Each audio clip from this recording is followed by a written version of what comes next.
Selamat datang di channel Efeksional Target Break teman-teman. Untuk analisa selanjutnya tanggal 3 sampai dengan tanggal 7 Juli 2023, lanjut ke audio USD setelah tadi video versi part pertama. Nah, audio USD fokus yang bawah adalah 0,6575, kemudian sebagai support terdekat adalah di 0,6625. Kemudian resisten kurang lebih di kisaran 0,6700 sebagai level psikologis. Di sini juga bertumpuk dengan zona supply. Atas adalah 0,6750 terlebih dahulu. Kemungkinan sih untuk yang 0,6800 kita skip dulu. Jadi fokusnya di antara dua resisten dan dua support.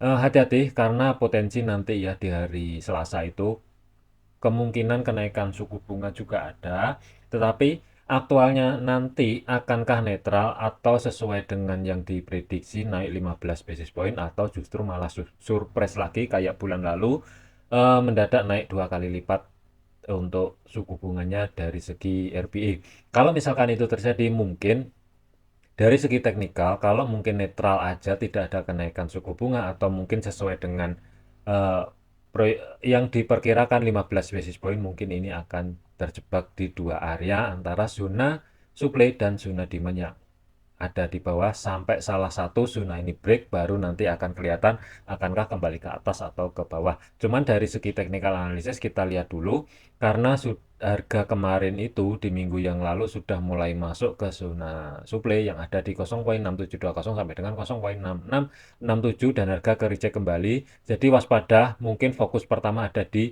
0,6625 terlebih dahulu. Selama zona ini tidak di break ke bawah, ini mungkin jadi potensial untuk cari setup pembelian. Tentunya nanti abaikan jika harga turun ke bawah, apalagi kalau misalkan zona ini break, jangan diambil jadi referensi pembelian, itu yang pertama. Kemudian kalau misalkan ini mampu bertahan dan harga dari segi temper 1 ataupun M15 nanti keluar tutup di atasnya 0,66400, kemungkinan ini bisa dijadikan referensi pembelian, tetapi dari segi target masih terbatas di kisaran 0,6700 sampai dengan 0,67200 terlebih dahulu, karena ini dari segi tren ini sebenarnya sih kalau dilihat dari sejak tanggal 19 Juni sebenarnya ini trennya adalah turun, tapi beda dengan time frame yang lebih gede ya.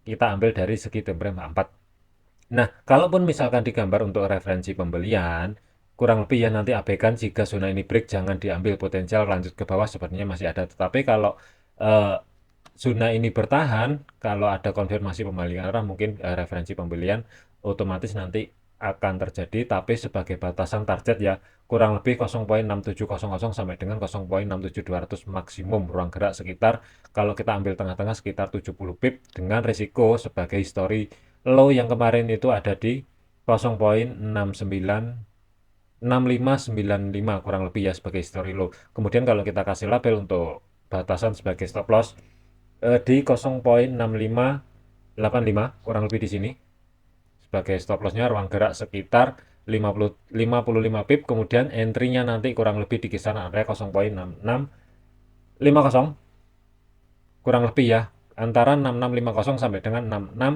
6640 kurang lebih di kisaran area tersebut. Kemungkinan sih nggak akan pas di situ, tapi toleransi sekitar 10 pip atau sementara 0,6640 terlebih dahulu sebagai patokan di sini. Kemudian TP-nya cuma ada TP1 kurang lebih 0,6700 sampai dengan 0,67200 batas maksimum ruang gerak sekitar 70 pip sebagai TP dan risiko adalah 53 pip. Nah, nanti kita lihat dulu yang kalau misalkan ini valid dan harga ke atas, akankah nanti zona ini break atau enggak. Tetapi kalau misalkan tidak break dan harga mampu bertahan di level area 0,6700 selama zona supply yang di sini tidak di break, kemungkinan akan lanjut kembali menjadi posisi referensi penjualan. Tentunya nanti kalau misalkan entry posisi amannya sih tunggu keluar dari zona supply di sini kurang lebih ya. Tapi sebagai batasan untuk target maksimum ada di 0,6575 dengan stop loss kurang lebih di kisaran area 0,67300 ataupun 0,67400, sebenarnya nggak masalah kali, kurang lebih di kisaran area tersebut ya, nanti kita cek lebih lanjut. Nah, label kalau misalkan dikasih untuk batasan sebagai stop loss, kita bulatin dulu. Kita ambil yang 0,67300 lebih dahulu. Ini pas sedikit di atasnya zona supply kurang lebih di sini. Kemudian area entry-nya kurang lebih cari sendiri. Syaratnya adalah satu, zona supply ini tidak boleh break. Kemudian nanti ya kurang lebih sebagai key levelnya ada di 0,6700, kemungkinan sih entry sell bisa digunakan kalau misalkan harga tutup di bawahnya zona supply. Tentunya cari sendiri di bawahnya 0,6660 kurang lebih di kisaran area tersebut, dan TP-nya kurang lebih di kisaran 0,6575 kurang lebih di kisaran area tersebut. Risk to reward kalau kita ukur 65 pip sebagai stop loss, targetnya adalah ruang gerak sekitar 90 pip.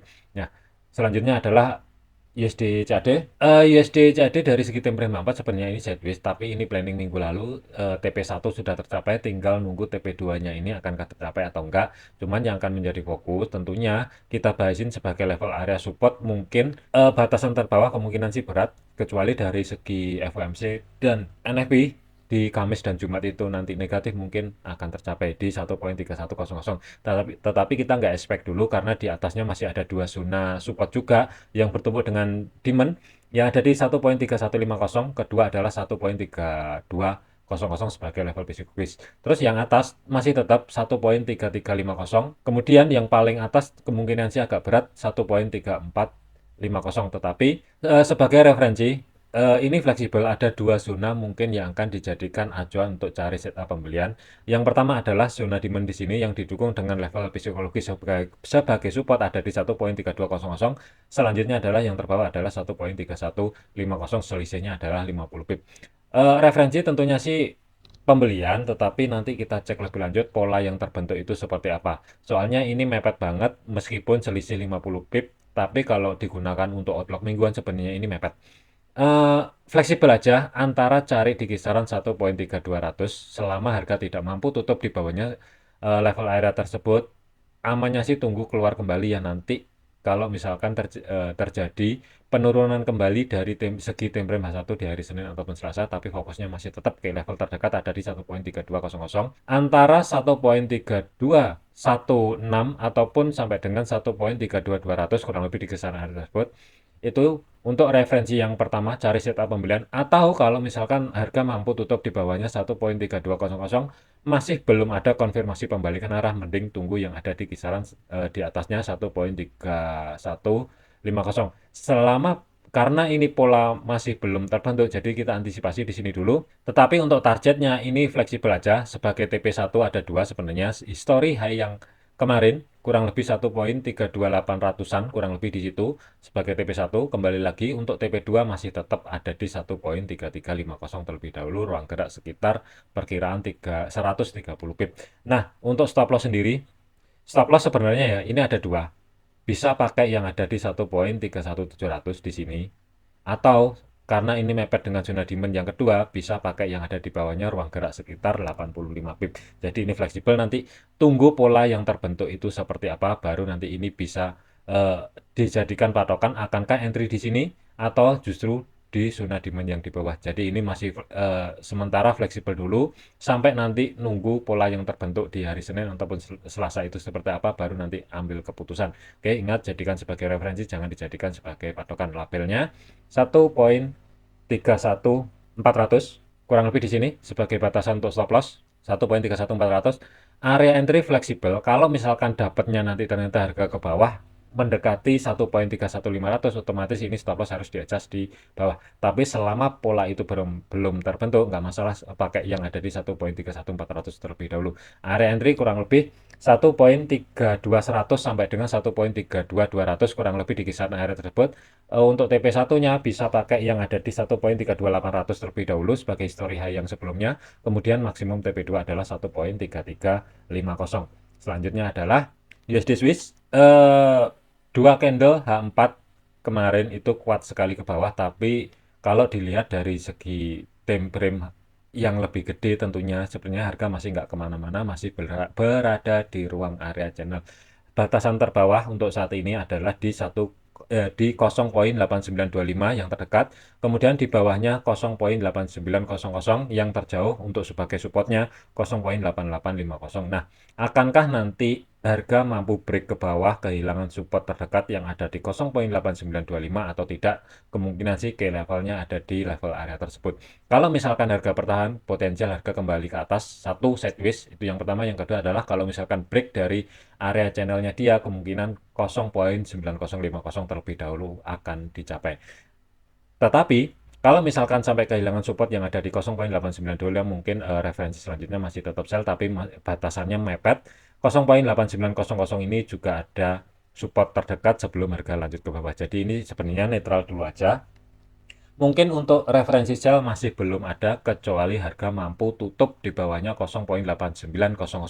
Selama harga tidak mampu tutup ke bawah di bawahnya 0,8900, kemungkinan setupnya adalah masih tetap cari referensi pembelian.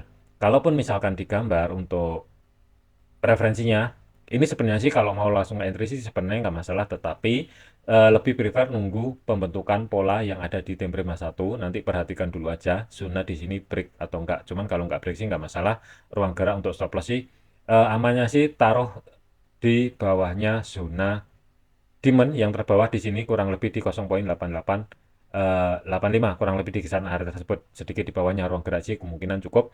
Kemudian untuk entry-nya bebas cari sendiri selama harga tidak mampu tutup kembali di bawahnya 0,8925 atau zona demand yang di sini rusak, nggak masalah. Jadi ini bebas, fleksibel, mau cari sedekat mungkin dengan area support atau keluar di 0,89500 juga nggak masalah sebenarnya. Ini fleksibel aja, tapi targetnya TP1 history high yang kemarin kurang lebih 0,9015 sebagai TP1, maksimum TP2 adalah 0,9050 ruang gerak sekitar 100 pip. Kalaupun dikasih label untuk USD Swiss, stop loss kurang lebih di kisaran 0,8880 di sini aja, kita bulatin biar gampang. Kemudian area entry ini fleksibel antara di 0,8950 atau sedekat mungkin dengan catatan zona demand ataupun support tidak di break ke bawah nggak masalah. Sedikit di atasnya 0,8925 kurang lebih di sini.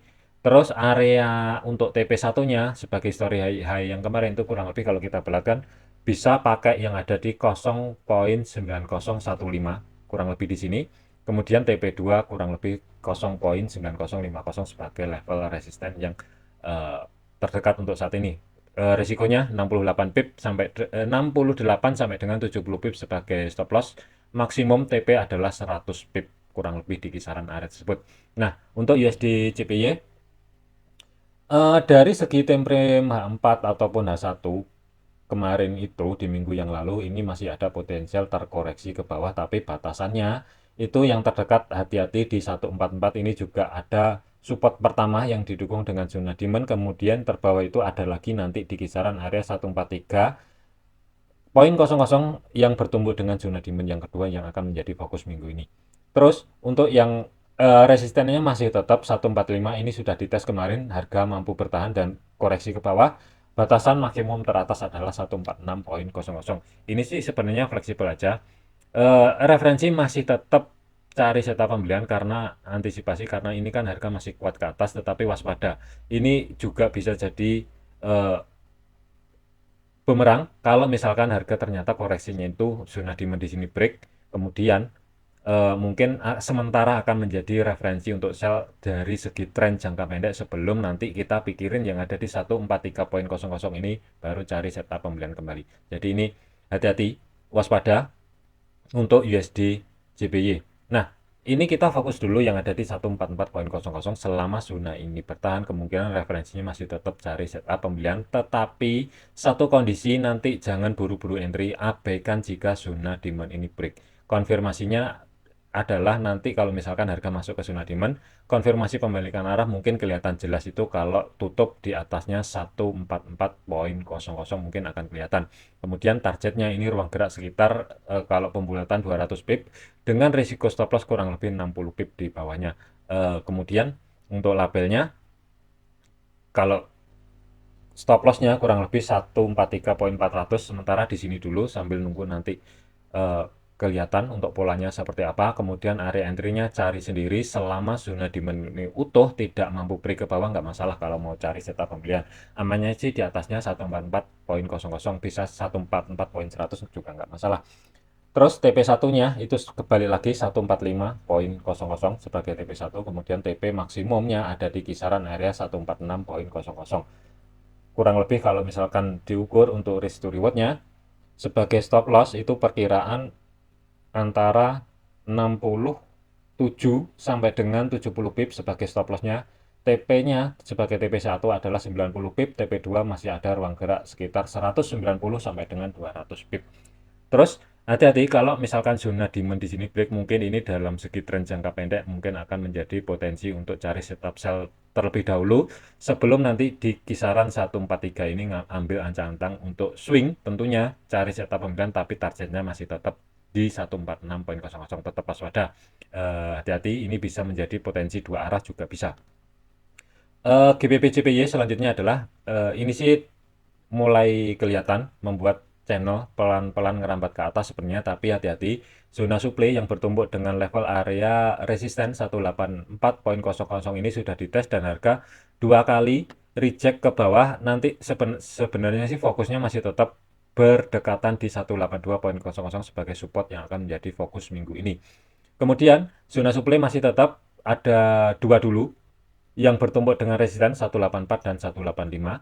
Kemudian hati-hati di zona yang di blok kuning ini. Akankah nanti terjadi koreksi bertahan di level area yang di blok zona kuning ini, baru ada konfirmasi pembalikan arah, harga lanjut ke atas, atau justru malah kembali lagi di zona demand yang ada di bawah 182.38 sampai dengan 181.66 yang berdekatan dengan support 182.00, baru nanti ada konfirmasi pembalikan arah, keluar dari zona supply, baru lanjut ke atas. Jadi ini fleksibel aja. Planning masih tetap cari setup pembelian tapi tetap waspada.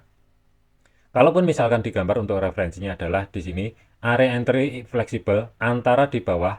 Intinya zona demand yang terbawah ini tidak di break sih nggak masalah kalau mau cari setup pembelian, tapi nanti harus tetap nunggu konfirmasi yang jelas baru bisa digunakan. Kalau misalkan dua level area, yang pertama di sini yang di blok di sini ini break, atau zona kuning ini break, mending sabar dulu, jangan dipakai dulu. Jadi ini sementara untuk cari setup ataupun entry posisi pembelian fleksibel bisa di kisaran area nanti di blok kuning di sini atau di yang berdekatan dengan 182.00. Intinya sih harus keluar dulu, nanti kita bahas lebih lanjut.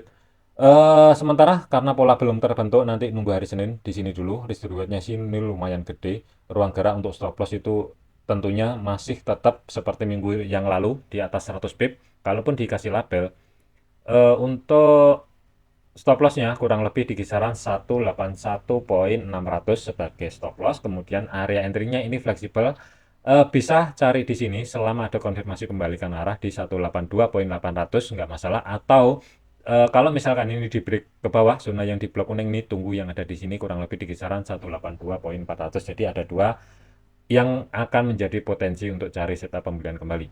Antara 182.400 sampai dengan 182.800 nanti 182.900 atau di atasnya 183 sebenarnya sih nggak masalah, nanti kita cek lebih lanjut. Kemudian untuk TP-nya masih tetap TP1 ada di 184.00, kemudian TP2 ruang gerak sekitar 100 pip itu ada di 185.00. Risk reward hati-hati 140 pip kurang lebih untuk sebagai stop loss, tapi untuk areanya sebagai take profitnya sebagai TP1 ruang gerak 100 pip, 200 pip sebagai TP2. Terus terakhir adalah Euro Yen, pair yang berhubungan dengan JPY ya, nanti baru lanjut ke satu lagi nanti. Yang akan menjadi fokus tentunya sih ini sih masih sesuai dengan planning yang sebelumnya, tapi tetap waspada karena minggu yang lalu itu harga sempat turun tes di 157.00 dan ini harga mampu menahan. Akankah nanti dari segi time frame kecil itu masih ada potensi turun, tetapi selama zona ini utuh mungkin referensi masih tetap cari setup pembelian, tapi targetnya sih nggak bisa jauh-jauh. Terlebih dahulu kita mesti mikirin yang ada di 158.25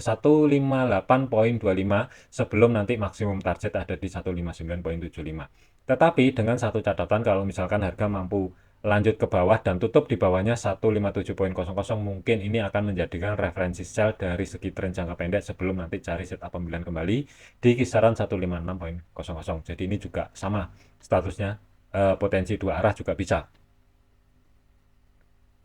Referensinya tentunya kalau misalkan digambar, untuk referensi yang pertama adalah pembelian selama zona yang di blok di sini ini tidak break ke bawah atau sebagai batasan yang menjadi acuan. Supportnya 157.00 ini tetap cari setupnya adalah pembelian, tetapi targetnya ini kita nggak bisa jauh-jauh terlebih dahulu. sebelum memikirkan yang ada di 159.75, pikirin dulu yang ada di 158.25. Sementara di sini dulu. Tapi untuk mungkin 2 minggu ke depan mungkin sih nggak masalah, tapi kita lihat pola yang terbentuk itu seperti apa nanti. Oke, nanti ini dijadikan alternatif sebagai TP2 aja.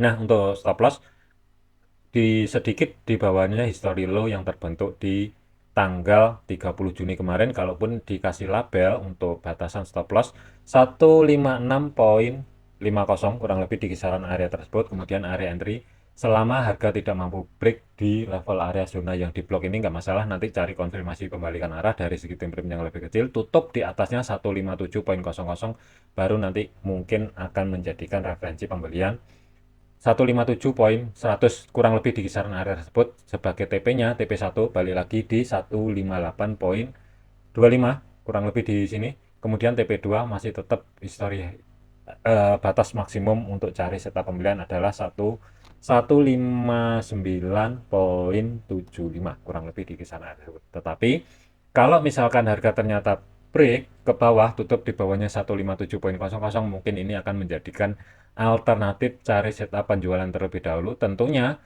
targetnya juga nggak bisa jauh-jauh karena batasan terbawah masih ada 156.00. Kemudian untuk stop lossnya pun ini juga harus berada sedikit di atasnya 157.00, bisa taruh di 157.200, risk to reward-nya sebenarnya sih 1:1.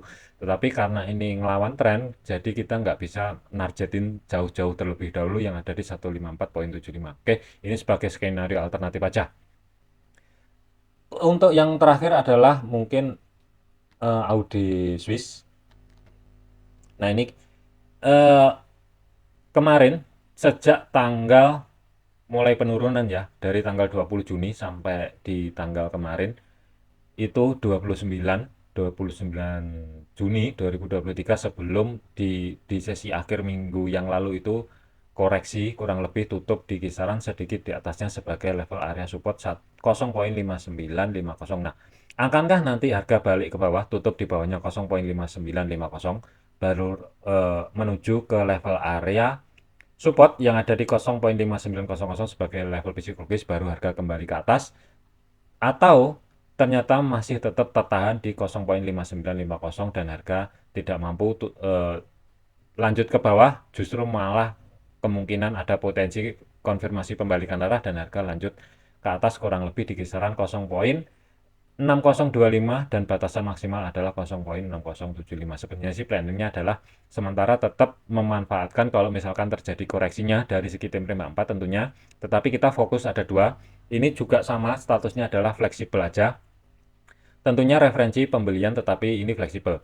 Bisa nanti di bawah kurang lebih ya, selama zona demand yang pertama di sini ini utuh, konfirmasi pembalikan arah nanti ada, itu kemungkinan trade bisa dibuka di 0.5925 kurang lebih di sini, keluar dari zona demand. Atau kalau misalkan tetap bertahan zona demand yang saat ini tidak mampu break, kemudian ada konfirmasi pembalikan arah, sebenarnya ini bisa dijadikan untuk cari setup pembelian. Sebagai target pun juga fleksibel antara 0.6025 sebagai TP1 dan maksimum adalah 0.6075 sebagai TP2, ruang gerak sekitar 115 pip maksimum dengan batasan stop loss kurang lebih di kisaran 85 pip, nanti kita kasih label. Oke, stop loss untuk labelnya 0.58700-an kurang lebih di sini. Ini ruang gerak sekitar 90 pip ya, kita pembulatan. Terus area entry cari sendiri antara di 0.5950 sedikit di atasnya, intinya keluar dari zona demand yang pertama. Atau kalau misalkan ini break bisa tunggu yang ada di 0.59100 kurang lebih di kisaran area tersebut, atau amannya sih keluar dari zona supply. Zona demand itu ada di 0.59200-an kurang lebih di sini. Terus sebagai targetnya TP1 0.6025 dan untuk TP2-nya itu kembali lagi di atas kurang lebih di kisaran 0.6075 kalau dibulatkan. Oke, mungkin di sini 675. Nah, ini risk reward-nya 115 pip kurang lebih ya sebagai TP, dan stop loss 90 pip, ini lumayan gede. Tetapi kalau dapatnya ternyata di bawah, tentunya ini risk reward-nya juga akan lebih kecil sebagai risikonya, nanti kita cek lebih lanjut. Tetapi kalau misalkan dapatnya di sini, mungkin stop loss pakai history low yang di sini nggak masalah sebenarnya, tapi nanti kita cek dulu aja pola yang terbentuk itu seperti apa. Jadi ini fleksibel aja nanti. Oke, sekian untuk outlook minggu ini dari tanggal 3 Juli sampai dengan nanti tanggal 7 ya, 7 Juli di minggu pertama bulan ini. Hati-hati, jadikan sebagai referensi, jangan dijadikan sebagai patokan. Untuk referensi ini belum tentu benar juga. Oke, terima kasih, sampai jumpa di video selanjutnya.